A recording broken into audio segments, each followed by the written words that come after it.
کہ اس میں پھر یہی چیز ہے کہ عورت ذات کے حوالے سے اس طرح کی چند بنیادی یہ نظریاتی جنگیں ہیں.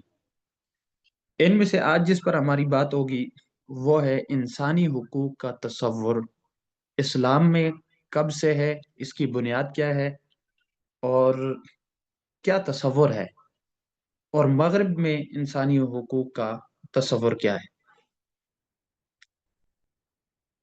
سب سے پہلی بات ہم یہ کریں گے کہ اسلام میں جو انسانی حقوق کا تصور دیا گیا ہے، جو لیا گیا ہے، قرآن کریم کی سورۃ النساء آیت نمبر 36 وَاعْبُدُوا اللَّهَ وَلَا تُشْرِكُوا بِهِ شَيْئًا وَبِالْوَالِدَيْنِ إِحْسَانًا وَبِذِي الْقُرْبَى وَالْيَتَامَى وَالْمَسَاكِينِ وَالْجَارِ ذِي الْقُرْبَى وَالْجَارِ الْجُنُبِ وَالصَّاحِبِ بِالْجَنبِ وَابْنِ السَّبِيلِ وَمَا مَلَكَتْ أَيْمَانُكُمْ. 5واں پارہ ہے میرے خیال سے، یہ سورۃ النساء کی آیت نمبر 36. اسی طرح سے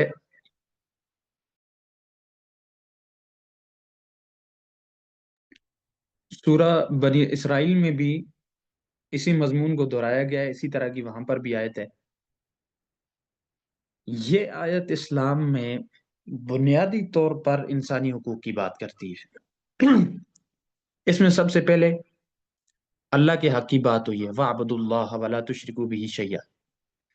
اب اللہ کے حقوق دو طرح کے ہوتے ہیں بنیادی طور پر.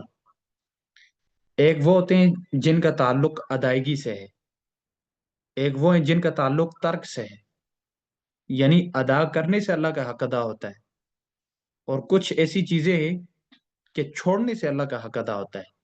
مثال کے طور پر نماز، روزہ، زکوٰۃ یا دیگر شرعی احکامات جو ہیں، یہ ان کی ادائیگی یہ اللہ کا حق ہے. پھر کچھ ایسے جن کو چھوڑنا وہ اللہ کا حق ہوتا ہے، مثلا شرک نہ کرنا، اسی طرح سے گناہ کبیرہ نہ کرنا. اب یہ اللہ تعالیٰ کے حق ہیں دو طرح کے بنیادی طور پر. اس کے بعد جب حقوق العباد کی بات ہوئی ہے تو سب سے پہلے اللہ تعالیٰ نے جس کا حق ذکر کیا ہے وہ ہے والدین. وَبِالْوَالِدَيْنِ إِحْسَانًا. اب والدین کے ساتھ حسن سلوک کیا ہے، اس پر آپ مواعظین کو، مولانا طارق جمیل صاحب کو سن سکتے ہیں، اور دیگر بڑے بڑے جو واعظین ہیں، واعظ کرنے والے ہیں، ان کو سن سکتے ہیں. آپ کتابیں پڑھ سکتے ہیں، قرآن مجید کی اسی آیت کے تحت تشریحات پڑھ سکتے ہیں. لیکن میں نے جیسا کہ شروع میں عرض کیا کہ ہم صرف تقابل پیش کریں گے اور بنیادوں پر بات کریں گے. اسی طرح اس کے بعد پھر وَبِالْذِي الْقُرْبَى، قریبی رشتہ داروں کے حق کی ادائیگی کا حکم دیا گیا.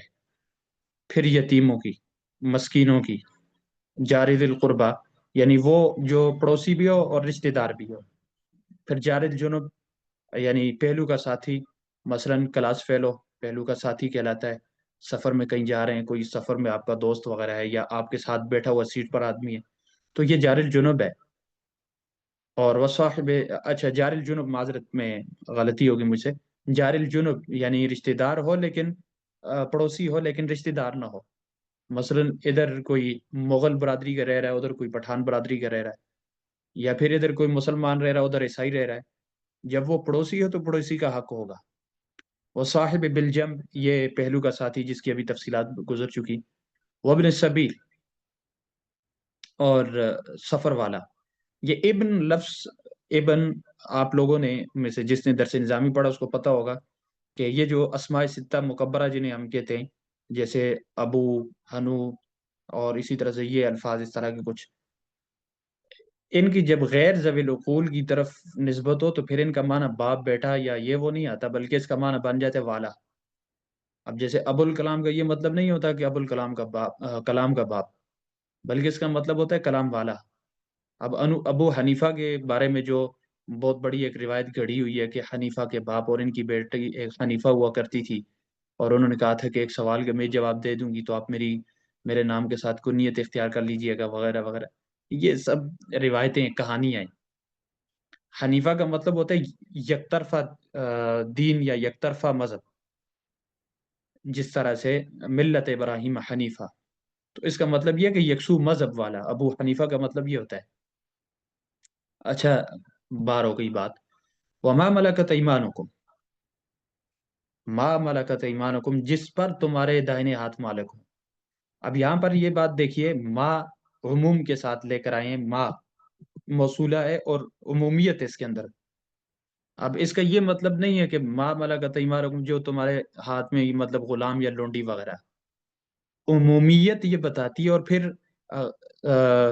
اس ما کے اندر جو عمومیت ہے، اس میں غلام ہو، لونڈی ہو، مزدور ہو، حتیٰ کہ کوئی جانور بھی اگر ہو تو وہ بھی اس میں آتا ہے۔ تو اب یہ بنیادی طور پر قرآن کریم میں جو انسانی حقوق کا تصور دیا گیا ہے، آپ دیکھیں، آپ معاشرے کو سب سے پہلے تقسیم کریں۔ معاشرے میں سب سے پہلے انسان کی اپنی ذات ہوتی ہے، بلکہ شاہ ولی اللہ صاحب کی طرح میری آئیڈیل شخصیت ہے، میں تو بہت زیادہ انہی کو بطور دلیل کے پیش کیا کرتا ہوں۔ شاہ ولی اللہ صاحب کو آپ لے لیں، یا امام ابن خلدون رحمۃ اللہ علیہ، پھر میری آئیڈیل شخصیتیں، یا مولانا تھانوی رحمۃ اللہ علیہ، اشرف علی تھانوی صاحب، ان کو دیکھ لیں۔ شاہ ولی اللہ صاحب نے معاشرے کی ایک تقسیم جو پیش کی ہے، انہوں نے تقسیم اس طرح سے پیش کی، انہوں نے کہا کہ معاشرے میں 3 طبقات ہوتے ہیں سب سے پہلے، اور تینوں طبقات کے لیے انہوں نے 3 اصطلاحات بھی ذکر کی ہیں۔ تہذیب اخلاق، یعنی خود انسان کے اپنے اخلاق کو مہذب بنانا۔ اس کا کیا مطلب ہوا؟ انفرادیت۔ دوسری چیز ہے تدبیر منزل۔ تدبیر منزل کا مطلب ہوتا ہے گھریلو نظام زندگی۔ اجتماعیت، لیکن کون سی؟ محدود، جو گھر تک محدود ہو۔ اس کے بعد تیسری ہے سیاست مدن۔ سیاست مدن کا مطلب یہ ہوتا ہے کہ شہروں کا انتظام، اس سے مراد پورا معاشرہ۔ لہذا معاشرہ انسان کا معاشرہ جو ہے 3 طبقات پر مشتمل ہوتا ہے۔ پہلا طبقہ انسان کی خود اپنی ذات، دوسرا طبقہ انسان کے گھریلو نظام زندگی، اور تیسرا طبقہ گھر کے باہر کی ساری دنیا۔ اب آپ اس پر ذرا غور کریں، یہ جو قرآن کریم نے آیت پیش کی ہے، اس میں سب سے پہلے کیا کہا ہے؟ وَاعْبُدُوا اللَّهَ وَلَا تُشْرِكُوا بِهِ شَيْئًا۔ یہ جو اعبد اللہ کہا ہے، جو اللہ کے حقوق کی بات کی ہے، اس میں تہذیب اخلاق آ جاتا ہے، کیونکہ انسان خود کو مہذب تبھی بنا سکتے جب اس کا اللہ کے ساتھ تعلق درست ہو اور وہ اللہ کے حقوق کی ادائیگی کرے، تو یہ انسان کے اندر تہذیب اخلاق آ جاتا ہے۔ پھر دیکھیں وَبِالْوَالِدَيْنِ احسانا، والدین کے ساتھ حسن سلوک دیکھیں، یہ آ گیا تدبیر منزل، یعنی گھریلو نظام زندگی میں۔ اس کے بعد آگے وَبِذِي الْقُرْبَى، قریبی رشتہ دار ہیں، یا یتیم ہیں، یا مسکین ہیں، یا کوئی پڑوسی ہے، پہلو کا ساتھی ہے، مسافر ہے، کوئی آپ کی سوسائٹی میں رہنے والا کوئی بھی انسان ہے، تو اس کے آپ پر حق ہے۔ اب حق ہیں کیا؟ ان کی تفصیلات حضور علیہ السلام نے بتا دی اپنی احادیث میں، ذخیرہ احادیث میں ان کی تفصیلات موجود ہیں۔ لیکن گویا کہ انسانی سوسائٹی میں رہنے والے ہر انسان کے حق کی اللہ تعالیٰ نے بات کی ہے۔ یہ اسلام میں انسانی حقوق کا پہلا تصور ہے اور پہلی بنیاد ہے۔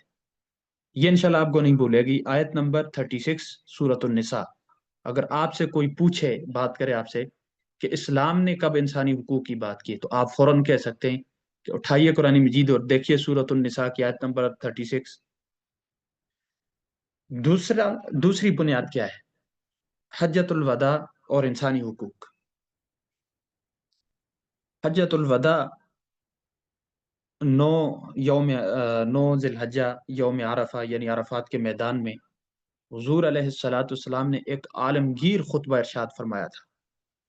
اب وہ خطبہ کیا تھا، اس کا کیا لیول تھا، وہ ایک الگ بات ہے۔ اس پر میں نے ایک مضمون لکھا ہوا ہے، میرے خیال سے ابھی اگست کے میرے خیال سے شمارے میں، یا پھر ستمبر کے شمارے میں اشریہ سے شائع بھی ہوا ہے، اسے پڑھ لیجئے گا۔ اگر کسی کا ذوق ہوا تو بتائیے گا، میں انشاءاللہ بھیج دوں گا پڑھنے کے لیے۔ اس مضمون کا میں نے عنوان جو رکھا تھا وہ یہ تھا کہ خطبہ حجۃ الوداع اغیار کی نظر میں، کہ مسلمانوں کے علاوہ غیر مسلم خطبہ حجۃ الوداع کو کس نظر سے دیکھتے ہیں۔ اس پر بڑے بڑے ان کے حوالہ جات ہیں، بڑے بڑے ان کے شواہدات ہیں، جس پر وہ یہ اعتراف کرتے ہیں کہ انسان کے حق کے لیے جو سب سے بڑی آواز ہے وہ پیغمبر علیہ السلام کی ہے، جو انہوں نے خطبہ حجۃ الوداع میں اٹھائی ہے۔ اب یہ حجۃ الوداع ایک تکمیلی شکل تھی دین کی. یوں سمجھیے کہ پیغمبر علیہ السلام کے 2 خطبے مشہور ہیں. پہلا خطبہ کون سا؟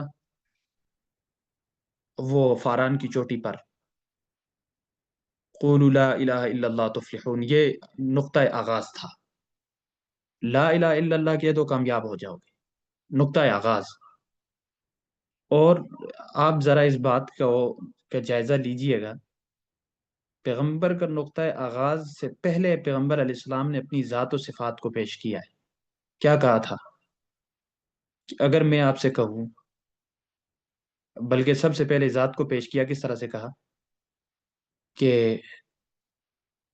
کیا کہتے ہیں آپ میرے بارے میں آپ کے درمیان اتنا عرصہ رہا ہوں. تو سب نے کیا کہا تھا؟ جربنا کا مرارا ما رأینا الا صدقہ، ہم نے آپ کو کئی بار آزمایا ہے لیکن آپ کو سچا، صادق اور امین ہی پایا ہے. فرمایا ٹھیک ہے. دوسری بات یہ ہے، میں اگر آپ سے کہوں کہ اس پہاڑ کے پیچھے سے کوئی لشکر آ رہا ہے اور آپ پر حملہ آور ہونے والا ہے، کیا تم تصدیق کرو گے؟ سب نے کہا کیوں نہیں، آپ کو تو ہم سچا، صادق اور امین مانتے ہیں، ہم تصدیق کریں گے. اس کے بعد یعنی یہ پیغمبر نے اپنی ذات کو، صفات کو اور بات کو، تینوں چیزوں کو پیش کیا. ذات کو پیش کیا، میرے بارے میں کیا خیال ہے.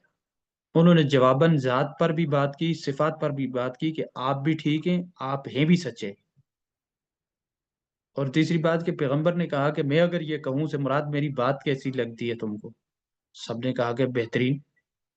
اس کے بعد پیغمبر نے نقطہ دعوت کا جو نقطہ آغاز تھا وہ پیش کیا، قولوا لا الہ الا اللہ تفلحوا، لا الہ الا اللہ کہہ دو کامیاب ہو جاؤ. اب یہ نقطہ آغاز تھا انسان کو خدا کے ساتھ جوڑنے کا. نقطہ انتہا کیا تھا؟ جہاں پر یہ اسلام کی تکمیل ہوئی، خطبہ حجۃ الوداع کے موقع پر، وہاں پر بھی حمد و ثنا کے بعد اللہ تعالیٰ کی حمد و ثنا کی، اور اس کے بعد حقوق العباد کی بات کی. یعنی آپ پورے کے پورے دین کو اگر 2 حصوں میں تقسیم کریں تو ایک آ جائے گا حقوق اللہ، دوسرا آ جائے گا حقوق العباد. آغاز ہوئی حقوق اللہ سے، آغاز ہوا حقوق اللہ سے، اور انتہا ہوئی حقوق العباد پر. لیکن اس موقع پر پیغمبر علیہ الصلاۃ والسلام نے جو کچھ ارشاد فرمایا وہ کیا تھا؟ کیا فرمایا تھا؟ لا فضل لعربی علی جمی ولا لعجمی علی عربی ولا لاسود علی احمر ولا لاحمر علی اسود الا بالتقوی. کسی عربی کو اجمی پر، کسی اجمی کو عربی پر، کسی کالے کو گورے پر یا کسی گورے کو کالے پر کوئی فوقیت نہیں ہے. فوقیت، تقوی یا فضیلت کی بنیاد صرف فوقیت یا فضیلت کی بنیاد صرف تقوی ہے. اور اسی مفہوم کو قرآن کریم سورۃ الحجرات نے بھی پیش کیا ہے، یا ایھا الناس انا خلقناکم من ذکر و انثی وجعلناکم شعوبا وقبائل لتعارفوا. آپ یا پھر اس مضمون کو کسی اور اعتبار سے دیکھیں، قرآن کریم سورۃ النساء آیت نمبر 1 میں اللہ تعالیٰ نے ارشاد فرمایا، یا ایھا الناس اتقوا ربکم الذی خلقکم من نفس واحدہ. سب سے پہلے تخلیق انسانیت کی دعوت دی کہ غور کریں آپ کو کہاں سے پیدا کیا. خلقکم من نفس واحدہ، ایک نفس ہے یعنی آدم علیہ السلام سے. وخلق منها زوجها وبث منهما رجالا كثيرا ونساء. اس کے بعد پھر اسی سے اس کی بیوی کو پیدا کیا، اور آگے پھر اولاد میں مردوں عورتوں کو بہت زیادہ کو پھیلا دیا. پھر کیا فرمایا؟ واتقوا اللہ الذی انتم به مؤمنون، واتقوا اللہ الذی تساءلون به، ہاں یہ ہے واتقوا اللہ الذی تساءلون به والارحام، جس کے بارے میں تم پوچھا کرتے تھے اسی خدا سے ڈرو.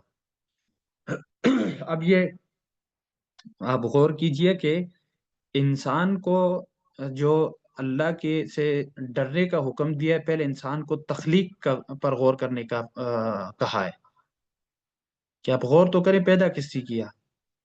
اب پیدائش پر غور کی، تخلیق پر غور کی، خالق تک پہنچ گئے، ٹھیک ہے اب خالق سے ڈرو. اس کو آپ دیکھیں تو یہ حقوق العباد ہے، معذرت حقوق اللہ ہے. ساتھ ہی کیا فرمایا؟ والارحام، رشتہ داروں کے بارے میں ڈرو، اللہ سے خبردار رہو. اور پھر فوراً آگے چونکہ سورۃ النساء کا مرکزی مضمون ہی حقوق العباد ہے، تو یہاں سے آگے پھر ترتیب کے ساتھ حقوق العباد عباد پر بات شروع ہو گئی. سب سے پہلے یتیم بچوں بچیوں کی، پھر اس کے بعد اسی طرح سے وراثت کے حقوق آ جاتے ہیں، اس کے بعد زانی مرد عورت ہوں تو اس کا کے کیا حق ہیں وہ آ جاتی ہے بات، اس کے بعد عائلی مسائل آ جاتے ہیں، اس کے بعد مناکحات کے مسائل آ جاتے ہیں، پھر آگے میاں بیوی کی بات آ جاتی ہے، پھر آگے جا کر یہی آیت آ جاتی ہے جو ابھی میں نے آپ کے سامنے پیش کی. تو یعنی جہاں پر بھی دیکھیں اللہ تعالیٰ نے حقوق اللہ کو بھی پیش کیا، اس کے بعد حقوق العباد کو بھی پیش کیا ہے. اور خطبہ حجۃ الوداع میں بھی یہی شکل آپ کو نظر آئے گی کہ نقطہ آغاز تھا حقوق اللہ، لیکن نقطہ انتہا کیا تھا؟ حقوق العباد. پیغمبر علیہ السلام نے یہاں پر وہ کئی اصطلاحات ذکر کی اور ان میں عورتوں کو بتایا کہ مردوں کے تمہارے اوپر کیا حقوق ہیں، مردوں کو بتایا عورتوں کے تمہارے اوپر کیا حقوق ہیں. یہ تفصیلی طور پر پیغمبر نے ایک منشور پیش کیا. یہ دو بنیادیں ہو گئی.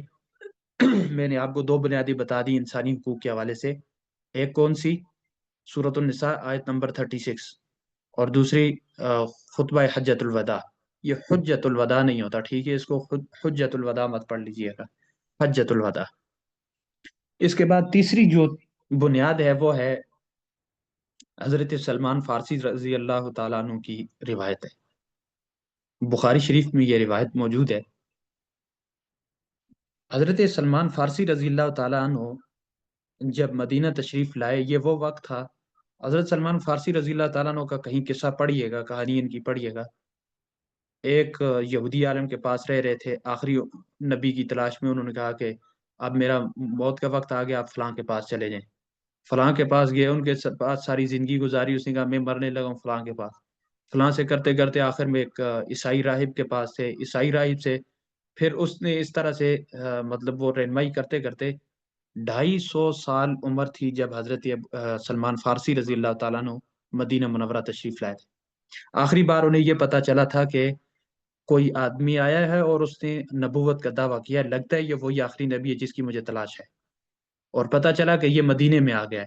تو یہ گھومتے گھماتے یہ 250 سال کا سفر طے کر کے مدینہ میں پہنچے. ان کے حوالے سے جو نشانیاں انہوں نے اپنے پیشرو یہودی اور عیسائی علماء سے پڑھی تھی، سیکھی تھی، سنی تھی، وہ جب پیغمبر علیہ السلام میں نشانیاں دیکھی تو مسلمان ہو گئے فوراً آتے ہی. لیکن اب ان کی مواخات کا مسئلہ تھا کہ ان کو کس کا بھائی بنایا جائے، چونکہ مواخات تو انصار اور مہاجرین کے درمیان تھی کہ ایک مہاجر ایک انصاری کا بھائی ہوگا. لیکن ان کا کیا کیا جائے؟ یہ تو مہاجر بھی نہیں ہے، انصاری بھی نہیں ہے، یہ تو باہر سے آئے ہوئے آدمی ہیں. مہاجرین کو عموماً انہی کو مہاجرین کہا جاتا تھا جو مکہ سے آئے ہوئے تھے. حضور علیہ الصلوۃ والسلام نے فرمایا سلیمان منا. پہلی بات تو یہ کہ سلیمان ہم میں سے یعنی اہل بیت میں سے شمار کیا جائے گا. دوسری بات یہ ہے کہ ان کو ظاہر ہے جب منا ہو گیا، ہم میں سے ہو گیا، تو ہم لوگ تو مکہ سے آئے ہیں، لہٰذا ان پر مہاجر کا بھی اطلاق ہو سکتا ہے. ان کی ملاقات ہوئی حضرت ابو الدرداء رضی اللہ تعالیٰ عنہ کے ساتھ. ابو الدرداء انصاری صحابی ہیں. ان کی بیوی کا نام تھا ام الدرداء. نام دونوں کے الگ ہیں لیکن یہ کنیت سے مشہور ہے. احادیث کی کتب میں بھی، اسماء الرجال وغیرہ میں بھی ان کے یہی نام چلتے ہیں، ابو الدرداء اور ام الدرداء. ایک دن ایسا ہوا کہ سلمان فارسی ظاہر بڑے تھے، بھائی جان تھے، انہوں نے پوچھ لیا کہ بھابی جی یہ ذرا بتائیے تو صحیح کہ بھائی صاحب کے کیا حال چال ہیں. انہوں نے کہا کہ آپ کے بھائی تو بہت اچھے ہیں، وہ تو ماشاءاللہ دن بھر روزہ رکھتے ہیں، رات کو اللہ کی عبادت میں مصروف رہتے ہیں، اللہ کی بہت عبادت کرتے ہیں، بہت اچھے ہیں. وہ سمجھ گئے کہ یہ دوسرے الفاظ میں مجھ سے شکوہ کر رہی ہیں کہ آپ کے بھائی صاحب جو ہیں وہ یعنی حقوق اللہ پر تو زور دیتے ہیں ہماری طرف دیکھتے بھی نہیں. ہوا ایسے کہ رات کو سلمان فارسی رضی اللہ تعالیٰ عنہ جب تشریف لائے تو ابو الدرداء کو دیکھا تو ماشاءاللہ نوافل میں مصروف ہے. فرمایا کہ بلاؤ ایسے. بلایا تو کہا کہ سو جاؤ. کہنے لگے میں اللہ کی عبادت کرتا ہوں. کہنے لگے یار سو جاؤ. میں نے کہا سو جاؤ. کہنے لگے وہ نوافل. کہا کہ میں نے کہا سو جاؤ. ٹھیک ہے جی، سو گئے. صبح سحری کا وقت ہوا. فرمایا قم الآن، اب اٹھیے، اٹھیے اور تہجد پڑھیے۔ ٹھیک ہے جی۔ دن کا وقت ہوا، کھانے کے لیے بیٹھے، کہا کہ ابو دردہ کہاں ہیں؟ ان کی بیوی نے کہا ابو دردہ صاحب نے تو پھر سے روزہ رکھ لیا۔ کہنے لگے بلاؤ ایسے، بلایا، کہا کہ بیٹھ کے کھانا کھائیے۔ کہنے لگے کہ میرا تو روزہ ہے۔ کہنے لگا کھا لیجئے، میں کہہ رہا ہوں کھائیے۔ کہنے لگا روزہ؟ انہوں نے کہا یار کھائیے۔ اچھا ٹھیک ہے، مجبوراً روزہ توڑنا پڑا، اور روزہ توڑا، کھانا کھایا دن کو۔ لیکن رات کا اور دن کا، صبح کا یہ معاملہ دیکھ کر کچھ پریشان سے ہو گئے۔ سیدھے گئے پیغمبر علیہ السلام کے پاس، جا کر کہنے لگے کہ یا رسول اللہ، میرے ساتھ تو سلمان نے یہ کر دیا، رات کو نہ تو نوافل پڑھنے دیتا ہے اور نہ ہی دن کو روزہ رکھنے دیتا ہے، تو مجھے تو کافی تنگی ہو رہی ہے اس حوالے سے، میں حقوق اللہ کیسے ادا کروں؟ لیکن یہاں پر جب ان کو دن کو کھانا کھلایا تو اس وقت سلمان رضی اللہ تعالیٰ عنہ نے ایک بات کہی تھی، ان لربک علیک حق ولنفسک علیک حق ولأہلک علیک حق، اور دوسری روایت میں آتا ہے کہ ولزورک علیک حق، اور پھر فرمایا فاعط کل ذی حق حقہ، آپ کے رب کا بھی آپ پر حق ہے، آپ کے نفس کا بھی آپ پر حق ہے، آپ کی بیوی کا بھی آپ پر حق ہے، اور اسی طرح سے آپ کے مہمانوں کا بھی آپ پر حق ہے، ہر کسی کو اس کا حق ادا کیجیے۔ جب حضرت ابو الدرداء حضور علیہ السلام کے پاس گئے، حضور نے بلایا سلمان کو، بلائیے، کیوں ابو الدرداء کو تنگ کرتے ہیں؟ سلمان فارسی رضی اللہ عنہ کو جب بلایا، مقدمہ سامنے رکھا، جب بات چیت ہوئی، فارسی رضی اللہ تعالیٰ عنہ نے ابو الدرداء نے بتایا کہ اس طرح یہ ہوا میرے ساتھ۔ حضور نے پوچھا سلمان کیوں؟ سلمان رضی اللہ تعالیٰ نے بتایا کہ یا رسول اللہ اس وجہ سے کہ، آگے پوچھے میں نے کیا کہا ہے؟ فرمانے لگے بتائیے کیا کہا ہے؟ انہوں نے ابو الدرداء نے بتایا کہ انہوں نے یہ کہا ان لربک علیک حق ولنفسک، یہ ساری بات بتائی۔ حضور علیہ الصلوۃ والسلام نے فرمایا صدق سلمان، سلمان نے بالکل درست کہا ہے، کہ واقعی اب جب تصدیق کر دی تو گویا یہ حدیث بن گئی، اور جو چیز حدیث بن جاتی ہے اس کی پھر اتھارٹی وہی والی ہو جاتی ہے۔ تو لہٰذا یہ تیسری وہ بنیاد ہے جو اسلام میں انسانی حقوق کے حوالے سے بات کرتی ہے۔ یہ بخاری شریف کی روایت ہے۔ اس کے ساتھ ساتھ میں ایک اور روایت بھی آپ کو بتا دیتا ہوں، ذرا شارٹ کٹ طریقے سے صرف اشارہ ہی کروں گا۔ بخاری شریف ہی میں روایت ہے، حضرت عمر بن عاص رضی اللہ تعالیٰ عنہ حضور علیہ الصلوۃ والسلام کے بہت بڑے کمانڈر تھے، آپ جانتے ہی ہیں، بعد میں جو جنگ صفین کے موقع پر حضرت امیر معاویہ رضی اللہ تعالیٰ عنہ کی طرف تھے، اور بہت بڑے آدمی تھے، بہت بڑے کمانڈر تھے۔ ان کے بیٹے عبداللہ بن عمر بن عاص، ان کی جب شادی کرائی، اور عجیب بات میں آپ کو بتاؤں کہ یہ عبداللہ بن عمر اپنے والد سے صرف 12 سال چھوٹے تھے۔ صرف 12 سال چھوٹے ہونے کا مطلب یہ ہے کہ حضرت عمر بن عاص کی شادی 11 سال کی عمر میں ہو چکی تھی، اور 1 سال بعد بیٹا بھی پیدا ہو چکا تھا، لہٰذا باپ اور بیٹے کے درمیان صرف 12 سال کی عمر کا فرق تھا۔ اور اس سے کیا کہتے ہیں، اس اعتراض کا بھی رد ہو جاتا ہے جو کہتے ہیں کہ حضرت عائشہ رضی اللہ تعالیٰ عنہ سے حضور علیہ السلام نے 9 سال کی عمر میں نکاح کیا۔ تو یہ عرب کے اندر، عرب کی آب و ہوا، خوراک، اور عرب کے لوگوں کی صحت اس کی متقاضی ہوتی تھی کہ بچی 8-9 سال کی عمر میں بالغ ہو جاتی تھی، اور بچہ جو ہے وہ 10 سے 11 سال کی عمر میں بالغ ہو جاتا تھا۔ چلے یہ تو ایک الگ بات ہے، کبھی انشاءاللہ تفصیلی اس موقع پر اس حوالے سے اگر گفتگو کا موقع ملا تو انشاءاللہ بات کریں گے۔ بہرحال جب عمر بن عاص نے اپنے بیٹے عبداللہ کی شادی کرائی، ایک دن کہیں محاذ سے واپس آئے تو پوچھا بہو سے کہ بہو جی ذرا بتائیے بہو رانی، کیا کچھ حالات چل رہے ہیں، عبداللہ کیسا ہے، اور ساتھ دیتا ہے نہیں دیتا؟ انہوں نے کہا کہ آپ کا بیٹا تو ماشاءاللہ بہت اللہ والا ہے، رات کو دن کو روزے رکھتا ہے، رات کو اللہ کے سامنے عبادت کرتا ہے۔ اچھا، یہ عربوں میں ایک مطلب ایک روایتی طور پر یہ الفاظ کہے جاتے تھے جو زیادہ تر، یعنی کہ اللہ تعالیٰ کے اللہ تعالیٰ کی طرف رجوع کرتا تھا، اس کے لیے یہ الفاظ استعمال ہوتے تھے، دن کو روزے رکھتا ہے اور رات کو قیام کرتا ہے. فرمایا آپ کا بیٹا بھی ایسے ہی ہے. وہ سمجھ گئے کہ یہ بھی شکایت کر رہی ہے. سیدھے گئے حضور علیہ السلام کے پاس اور حضور علیہ السلام کو سارا مقدمہ بتایا. حضور علیہ السلام نے عبداللہ کو بلایا، فرمایا کہ عبداللہ آئندہ یہ پورے پورے مہینے کے روزے نہیں رکھنے. انہوں نے کہا یا رسول اللہ میں تو ذوق سے شوق سے رکھتا ہوں. حضور نے فرمایا نہیں رکھنے. حضور نے فرمایا کہ صرف تقریباً بس 3 روزے رکھا کرے مہینے میں. ان کا یا رسول اللہ میرا تو اتنا شوق ہے. حضور نے فرمایا پھر 5. کہنے لگے تھوڑے سے مزید بڑھا دیجئے، 10، تھوڑے سے مزید بڑھا دیجئے. آخر کار بات اس پر ختم ہوئی کہ ایک دن روزہ رکھیں گے، ایک دن افطار کریں گے اور اپنے گھر والوں کو وقت دیں گے، اپنی بیوی کو وقت دیں گے. ان کا ٹھیک ہے.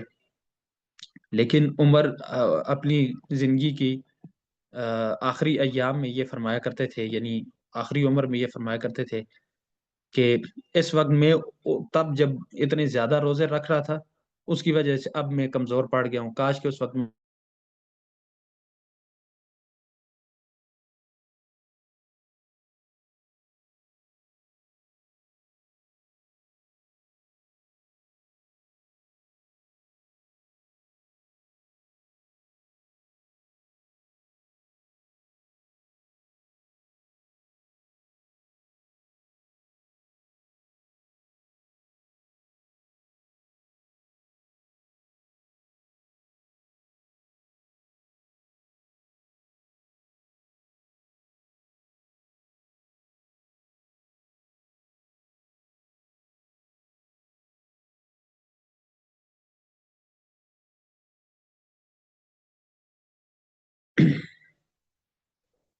معذرت بات کہاں سے کٹ گئی تھی؟ میری آواز آ رہی ہے نا؟ اچھا ٹھیک ہے. تو حضور علیہ الصلوۃ والسلام نے عبداللہ بن عمر بن عاص رضی اللہ تعالیٰ عنہ کو بھی یعنی کہ حقوق کی ادائیگی کا باقاعدہ حکم فرمایا. یہ 3-4 بنیادیں ہیں جو اسلام میں انسانی حقوق کے حوالے سے جن کی بنیاد پر انسانی حقوق کی بات کی جاتی ہے. اب آئیے ذرا مغربی فکر و فلسفہ، مغربی تہذیب کی طرف کہ مغرب میں انسانی حقوق کی بنیاد کب سے ہے. سب سے پہلے تقریباً سن 1215 عیسوی کی بات ہے. 1215 عیسوی مطلب آج سے تقریباً 800 سال پہلے برطانیہ میں ایک انسانی حقوق کے حوالے سے ایک معاہدہ طے پایا تھا. یہ برطانیہ کی عوام نے اپنے حکمران کنگ جان نام تھا اس وقت ان کے حکمران کا، 1215 کی بات ہے. کنگ جان کو ایک تحریری دستاویز دی تھی اور اس پر پہلا ایک انسانی حقوق کا منشور تیار کر کے دیا تھا.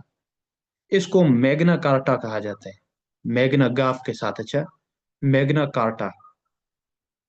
اس میگنا کارٹا کے پہلا جب یہ اس کو پیش کیا گیا اس وقت تقریباً 25 لوگوں پر مشتمل ایک کمیٹی نے اسے تیار کیا تھا اور انسانوں کے مطلب اس برطانیہ میں جو برطانیہ کی رعایا تھی انہیں حق دینے کے لیے بنیادی طور پر یہ منشور تیار کیا گیا تھا، لیکن اسے فی الفور نافذ نہ کیا جا سکا. ظاہر ہے ہر جگہ میں کوئی بھی اگر چیز پیش کی جاتی ہے تو مخالفین بھی بہت زیادہ ہوتے ہیں. تقریباً 82 سال کا عرصہ اس کو نافذ کرنے پر لگا. بالآخر تقریباً 1297 کی بات ہے، 96 کی بات ہے. 1297 میں ایڈورڈ اول جو تھا، ایڈورڈ اول کے دور میں دوبارہ سے اس کو پیش کیا گیا، اس پر بات کی گئی اور انہوں نے اس کو منظور کیا. منظور کرنے کے بعد اس کو لاگو کیا اور انگریزی ممالک میں سب سے پہلا یہ پیش ہونے والا دستور ایک باقاعدہ اور باضابطہ دستور انسانی حقوق کا جو دستاویز تھا یہ 1215 میں پیش کیا گیا لیکن لاگو ہوا 1297 میں. پھر ان کے بعد کئی دوسرے ممالک نے اس کو اپنایا، اختیار کیا. یہ سب سے پہلا مغرب میں انسانی حقوق کی جو بنیاد ہے اس میں سب سے پہلی بنیاد ہے۔ اس کے بعد دوسرا آگے مختلف آئے ہیں، آپ اگر سرچ کریں گے کئی مواقع آپ کو بتائیں گے فلاں موقع پر ہوا، فلاں موقع پر ہوا، لیکن یہ ہلکی پھلکی بیچ میں تبدیلیاں وغیرہ میں 3-4 اہم بنیادیں بتاؤں گا کہ ایسی بنیادیں جن میں یعنی کہ ایک تاریخی طور پر بالکل ایک تبدیلی پیدا ہوئی ہے، ورنہ تو یہ 1215 میں پیش ہونے کے بعد 1297 میں ظاہر ہے جب دوبارہ سے پیش ہوا ہے تو شاید اس کی وہ پہلی والی شکل نہ رہی ہو، اور یہ کہ پھر اس کے بعد بھی اس میں ہلکی پھلکی ترامیم اور تبدیلیاں ہوتی رہی ہیں، لیکن ہم بنیادوں پر صرف بات کریں گے۔ 1648 میں اس پر میں جب بات کر رہا تھا مغربی دنیا میں مغربی لادینیت کا تاریخی پس منظر کے حوالے سے جب میں نے بات کی تھی تو تب بھی میں نے اس طرف اشارہ کیا تھا کہ مغرب میں پروٹسٹنٹ اور کیتھولک عیسائیوں کا جب آپس میں بہت زیادہ اختلافات بڑھے اور ملکی سطح پر دو الگ الگ ان فرقوں کے ملک بنے، جیسے ڈنمارک نے، سوئٹزرلینڈ نے اور اسکاٹ لینڈ نے، اور ان بڑی بڑی سلطنتوں نے، ریاستوں نے اس کو پروٹسٹنٹ تحریک کو قبول کیا، پروٹسٹنٹ مذہب کو قبول کیا، اور دوسری طرف برطانیہ ہو گیا اور دیگر کئی ممالک نے اسی کو کیتھولک عیسائیوں کو ہی قبول کیا، کیتھولک مذہب کو قبول کیا۔ اور جب ان کی آپس میں جنگی ہوئی سن 1618 سے لے کر 1648 تک 30 سال، اس کو ان جنگوں کو کہا جاتے ہیں مغرب کی مذہبی جنگیں، اور 30 سالہ یہ دورانیے 1618 سے لے کر 1648 تک۔ 1648 میں جنگ بندی کا معاہدہ ہوا، اور جنگ بندی کے معاہدے کے طور پر ایک دستاویز تیار کیا گیا جو ایک معاہدہ تھا جس میں انسانی حقوق پر بہت زیادہ بات کی گئی، خود مختار اور آزاد ریاستوں کے حوالے سے کافی بات چیت ہوئی، یعنی یہ ایک تاریخ کا ٹرن پوائنٹ تھا جس میں دوبارہ سے مغرب میں انسانی حقوق کو ایک رینیو شکل میں پیش کیا گیا، ایک بہت بڑی تبدیلی کے بعد۔ یہ دوسری بنیاد۔ تیسری بنیاد انقلاب فرانس۔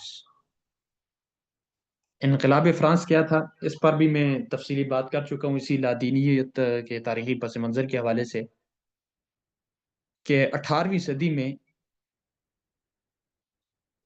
تقریباً 1789 کی بات ہے، بلکہ یہ سلسلہ رہا ہے 1784 سے لے کر 1789 تک، یعنی 1784 سے لے کر 1789 تک یہ 4-5 سال باقاعدہ یہ سلسلہ رہا ہے انقلاب فرانس کا، یعنی کہ پہلے تھوڑی بہت بغاوتیں ہوتی رہیں، بعد میں پورا ایک انقلاب برپا ہوا۔ اور فرانس کا میں نے آپ کو معاشرتی حالات بھی بتائے تھے کہ مذہبی طبقہ، جاگیردار طبقہ اور حکمران طبقہ، یہ 3 طبقے عوام کو کھا رہے تھے۔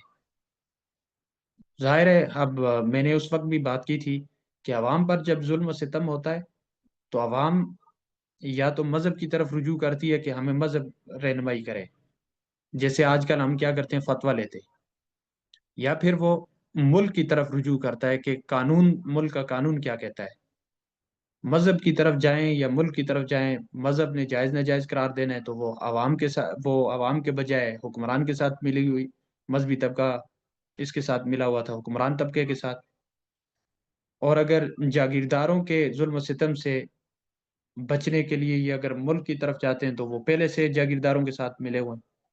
بہرحال اس صورتحال کے پیش نظر اس کے بعد جو ایک بہت بڑا انقلاب برپا ہوا 1889 میں، اس موقع پر دوبارہ سے انسانی حقوق کا ایک اعلامیہ پیش کیا گیا، ایک نیا دستور پیش کیا گیا، اور یہ ایک تیسرا ٹرن پوائنٹ تھا جس میں انسانی حقوق کو تاریخی حیثیت سے ایک مرتبہ پھر سے رینیو کر کے پیش کیا گیا۔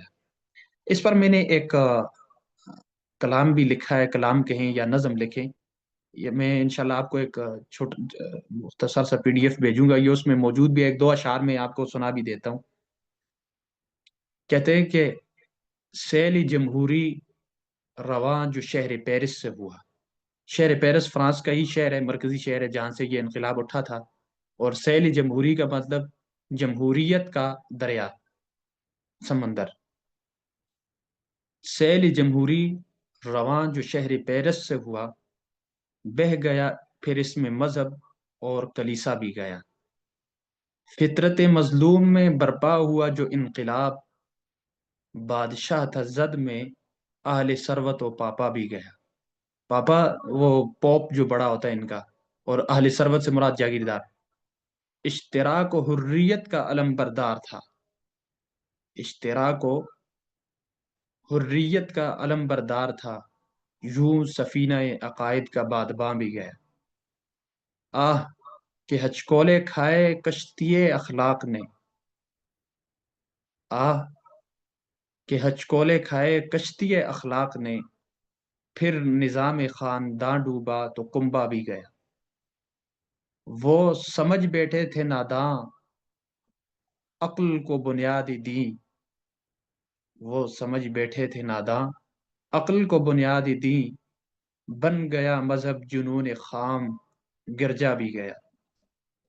قوت و تسخیر میں مافوق انسان تھے مگر، قوت و تسخیر میں مافوق انسان تھے مگر، آہ کہ اخلاق و عمل کا تو جنازہ بھی گیا. یہ روزنامہ قومی اتحاد میں چھپا ہوا بھی ہے، میں انشاءاللہ یہ آپ کو بھیجوں گا. یہ مجھے زبانی یاد نہیں، ابھی میں نے دیکھ کے پڑھا اسے، میرے پاس آ گیا تھا.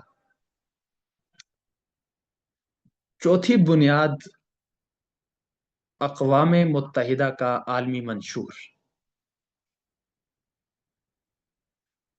ہم بات کریں گے دوسری جنگ عظیم کے حوالے سے. جب دوسری جنگ عظیم ہوئی دنیا میں 1942 کے بعد، بلکہ اصل دور اس کا 44-45 ہے، 44 اور 45. اس سے پہلے روس کو سپر پاور کہا جاتا تھا. اس موقع پر عالمی جب جنگ ہوئی تو عالمی جنگ میں امریکہ نے کئی ممالک کو زہر کیا، لیکن امریکہ کے سامنے جاپان ہتھیار نہیں ڈال رہا تھا.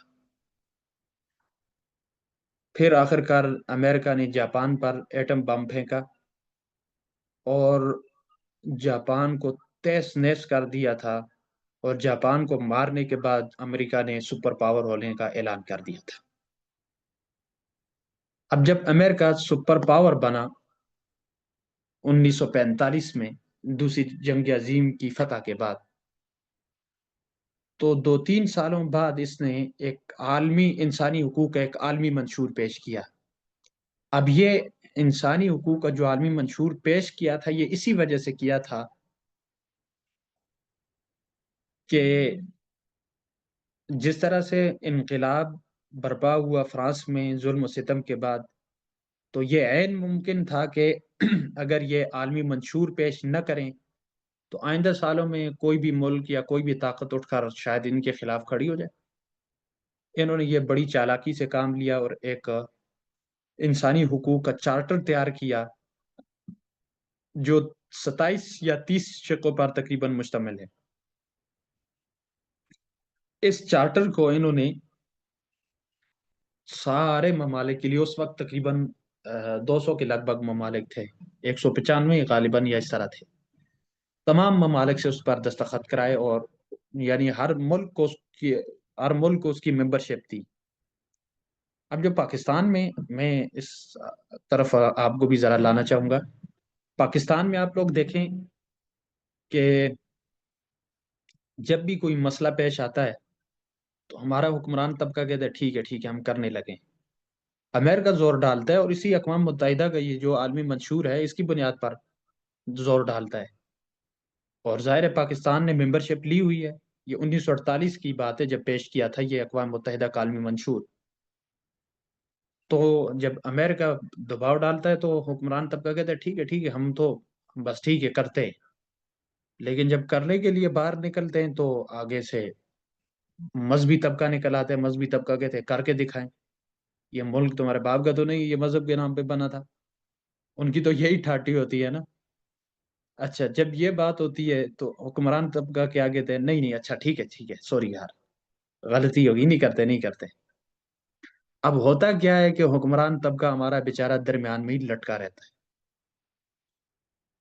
تو یہ بنیادی وجہ یہی ہے کہ یہ جو اقوام متحدہ کا عالمی منشور ہے، یہ جو عالمی منشور پیش کیا گیا تھا، اس پر تمام ممالک نے دستخط کیے، ممبرشپ لی، تو اب اس سے آزاد ہونا اتنا آسانی سے نہیں ہو سکتا۔ اس پر مہاتیر محمد نے پیشکش کی تھی، بہرحال وہ بات دور نکل جائے گی۔ کبھی انشاءاللہ موقع ملا تو کوئی ایسے ایک اضافی نشست رکھ لیں گے، تخصص کے علاوہ یا تخصص میں ہی رکھ لیں گے، جس میں موجودہ جو عالمی معاہدات وغیرہ یا عالمی جو سیاست وغیرہ کے حوالے سے انشاءاللہ بات کریں گے۔ لیکن چلیں آگے بڑھتے ہیں۔ یہ جو اقوام متحدہ نے عالمی منشور پیش کیا 1948 میں، مین بنیادی اس میں تو کردار اسی کا تھا، امریکہ کا۔ تو یہ ایک نیا تاریخی ٹرن پوائنٹ تھا، جس میں مغربی دنیا میں، بلکہ مغربی دنیا میں کیا اس وقت تو انہوں نے اسلام کو بھی اور مسلمانوں کو بھی اور اسلامی دنیا کو بھی ظاہر ہے اپنی لپٹ میں لے لیا۔ یہ ایک نیا موڑ تھا جب مغربی دنیا میں انسانی حقوق کا ایک نیا عالمی منشور پیش کیا گیا۔ اب میں نے 4 بنیادیں آپ کو بتا دی: 1215 میگنا کارٹا، اور دوسرا کون سا ہے 1648 مذہبی جنگوں کی جنگ بندی کا جو منشور پیش کیا گیا وہ، تیسرا انقلاب فرانس، اور چوتھا اقوام متحدہ کا عالمی منشور 1948 کا پیش کردہ یہ عالمی چارٹر، ہیومن رائٹس چارٹر بھی اسے کہا جاتا ہے انگلش میں۔ اب ہم نے بنیادیں بتا دی کہ اسلام میں انسانی حقوق کا بنیادی تصور یہ ہے اور مغرب میں یہ ہے۔ اب ان کا اگر ہم ان کی تقابل پر بات کریں تو 2-3 چیزیں ہم بنیادی طور پر دیکھ سکتے ہیں۔ وہ 2-3 چیزیں کیا ہیں؟ نمبر 1، اسلام میں انسانی حقوق کا تصور یہ ہے کہ حق دو، حق دینے پر دیکھیں، وَاعْبُدُوا اللَّهَ وَلَا تُشْرِكُوا بِهِ شَيْئًا وَبِالْوَالِدَيْنِ إِحْسَانًا وَبِذِي الْقُرْبَى، اور حضور نے کیا فرمایا تھا؟ جو سلمان فارسی نے فرمایا تھا، حضور نے تائید کی تھی، فَأْتِ كُلَّ ذِي حَقٍّ حَقَّهُ، ہر حقدار کو اس کا حق دو۔ اور پیغمبر علیہ السلام کی جتنی بھی احادیث حقوق کے حوالے سے ہیں، دیکھیں جیسے مثال کے طور پر کہ مزدور کو اس کا پسینہ خشک ہونے سے پہلے اس کی مزدوری دو، یعنی اسلام میں انسانی حق دینے کا تصور ہے، اور مغرب میں انسانی حق لینے کا تصور ہے۔ وہ کہتے ہیں اپنا حق لو، چھین کر لو، کسی کو مار کر لو، جیسے کر کے لو لو۔ اب دینے میں کیا ہے؟ حق دینے کی تعلیم اصل ہے کہ حق دو، دوسرے پر ظلم و زیادتی نہ کرو۔ لیکن حق لینے کا مطلب یہ ہوتا ہے کہ میں اگر کسی سے حق لوں گا تو شاید دوسرے کسی کا حق دباؤں گا میں۔ جب حق دینے والی بات آئے گی تو کسی پر ظلم و زیادتی نہیں ہوگی، بلکہ اس کو دیا جائے گا۔ لیکن جب حق لینے کی بات آئے گی تو جو بندہ حق لے گا اپنے طریقے سے لے گا تو دوسرے پر شاید ظلم ہو جائے، جب دوسرے پر ظلم ہوگا تو اس کا حق مارا گیا۔ یہ بنیادی فرق ہے اسلام اور مغرب میں انسانی حقوق کا۔ دوسری بات یہ کہ اسلام میں الہ کا تصور ہے، اللہ کے حق ہیں اور پھر انسانوں کے حق ہیں، لیکن مغرب میں کسی الہ کا تصور نہیں ہے، مغربی لادینی مغرب میں۔ جب ہم مغرب کی بات کریں گے تو اس سے مراد یعنی لامذہبیت ہے جو مغرب کی، اس میں الہ کا تصور ختم ہو چکا۔ ان کے ہاں تو اتھارٹی انسان ہے، جو ہیومنزم پر ہم بات کر چکے ہیں۔ اس لیے جب جس قوم میں، جس مذہب میں الہ کا تصور ہو، وہاں حقوق کی ادائیگی کا تصور بھی خود بخود موجود ہوتا ہے، اور جہاں جس قوم میں الہ کا تصور موجود نہ ہو، وہاں پھر حقوق کی ادائیگی کے تصور نہیں پایا جاتا۔ تیسرا فرق، اسلام حقوق العباد کی بات کرتا ہے، یعنی حقوق العباد کا مطلب یہی ہوا کہ اللہ ہے اس کے بندے بھی ہیں اور بندوں کے حق دیے جائیں. مغرب حقوق العباد نہیں کہتا بلکہ مغرب انسانی حقوق کہتا ہے. فرق یہ ہوا کہ اسلام میں الہ کا تصور ہے، پھر بندوں کا تصور ہے، لیکن وہاں انسان ہی کو اتھارٹی ہے، ہر لحاظ سے انسان ہی کا حق ہے. حتیٰ کہ اگر مغرب میں کسی الہ کا تصور پایا بھی جائے تو وہ یہی کہیں گے پہلے انسان کا حق ہے، اس کے بعد الہ کا حق ہے. اور اگلی بات جو اہم ہے، حقوق میں بنیادی چیز جو ہوتی ہے عدل. اسلام عدل کی بات کرتا ہے اور مغرب بات کرتا ہے مساوات کی. اب یہ بہت بڑا مغالطہ ہوتا ہے کہ اسلام بھی بھائی مساوات کا جو ہے وہ درس دیتا ہے، لیکن اسلام میں مساوات کا وہ مطلب نہیں ہے جو مغرب میں مطلب ہے. اسلام میں مساوات اور حساب سے ہے. جو اسلام میں برابری ہے، جو مساوات ہے وہ عدل کی شکل میں ہے. اب عدل کیا ہے، مساوات کیا ہے، اس میں فرق کیا ہے؟ میں پہلے بھی آپ کو اس میرے خیال سے مثال دے کر سمجھا چکا ہوں. مثال کے طور پر کرکٹ گراؤنڈ ہے، اس طرف کرکٹ میچ چل رہا ہے، بابر اعظم بیٹنگ کر رہے ہو مثال کے طور پر، اس طرف تقریباً 6 فٹ دیوار لگی ہوئی ہو، پیچھے 3 لوگ کھڑے ہیں. ایک بیچارہ بالکل چھوٹا سا 2 قد کا آدمی ہے، 2 فٹ کا، ایک آدمی 4 فٹ کا ہے اور ایک آدمی 6 فٹ کا ہے.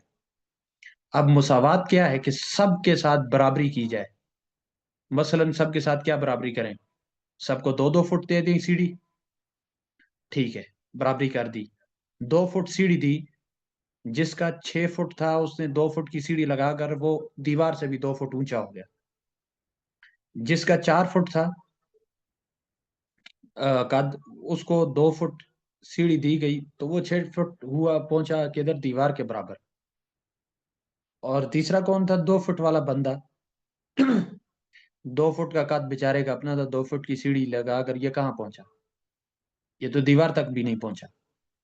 اب اس میں اس مساوات کی وجہ سے ایک انسان کو حق ملا، دوسرے دونوں کے مارے گئے. لیکن ہم کہتے ہیں عدل کرو. عدل کیا ہے کہ جس کو جتنی ضرورت ہے اس کو وہ دیا جائے. اب مثال کے طور پر کس کو کتنی ضرورت ہے؟ ہم کہتے ہیں مثلا سب کو 4 4 فٹ دے دیں. 4 4 فٹ دی، 6 فٹ کا بندہ 4 فٹ کی سیڑھی لگا کر کہاں پہنچ گیا؟ 10 فٹ کو. لہذا دیوار سے اوپر ہے، دیکھ رہا ہے. دوسرا آدمی تھا 4 فٹ کا بندہ تھا، اس کو کتنی ضرورت ہے؟ میں نے کیا کہا ہے، سب کو جس کو جتنا ضرورت ہے اس کے حساب سے دیا جائے. 6 فٹ والا بندہ جو ہے، دیوار میں نے کتنی بتائی تھی؟ 8 فٹ کی بتائی تھی نا، پتہ نہیں میں بھول گیا ہوں، معذرت. 8 فٹ دیوار ہے مثلا. 6 فٹ والے بندے کو 2 فٹ سیڑھی چاہیے دیوار تک پہنچنے کے لیے، اس کو 2 فٹ دی جائے.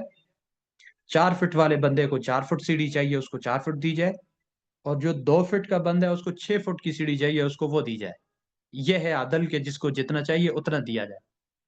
تو یہ بنیادی کچھ فرق ہیں جو اسلام میں اور مغرب میں انسانی حقوق کے حوالے سے پائے جاتے ہیں.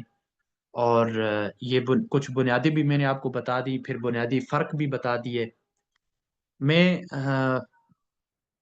اسلام آباد میں الغزالی میڈیا پر میں نے ایک مرتبہ انٹرویو دیا تھا، تو وہ گزشتہ سال جو تخصص والے حضرات تھے ان میں سے ایک لڑکی نے یہی میرا انٹرویو اٹھا کر اس کو اس نے سارے کے سارا لکھ لیا تھا. ویڈیو کی شکل میں تھا، اس کو لکھ کر اس نے اپنے ایک مضمون کے طور پر، اس وقت ہم مضمون لکھوایا کرتے تھے، تب یہ مقالہ کوئی خاص نہیں ہوتا تھا، صرف مضمون چل جاتا تھا. تو مضمون کے طور پر اس نے یہی میرا جو انٹرویو تھا اسی کو پیش کر دیا تھا.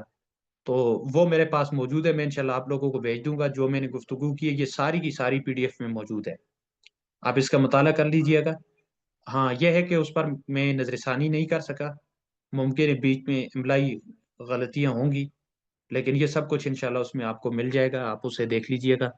اس کے ساتھ ساتھ علامہ زاہد الراشدی صاحب کی ایک کتاب ہے، اسلام اور انسانی حقوق کا اسلام اور انسانی حقوق اقوام متحدہ کے عالمی منشور کے تناظر میں، کہ اقوام متحدہ نے جو عالمی منشور پیش کیا ہوا ہے اس میں انسان کا اور انسان کی کس طرح سے حق کو پامال کیا جاتا ہے اور کس طرح سے اسلام کو پامال کیا جاتا ہے، یہ تفصیلات انشاءاللہ آپ اس میں پڑھ لیں گے۔ 100 کے لگ بھگ صفحات کا کتابچہ ہے، بہت بہترین کتاب ہے، یہ لازمی اپنے پاس رکھیے گا۔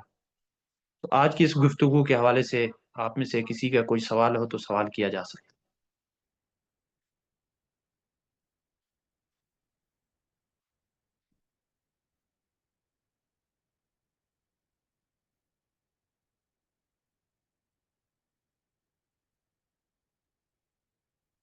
ٹھیک ہے، سبحانک اللہم و بحمدک نشہد ان لا الہ الا انت نستغفرک و نتوب الیک۔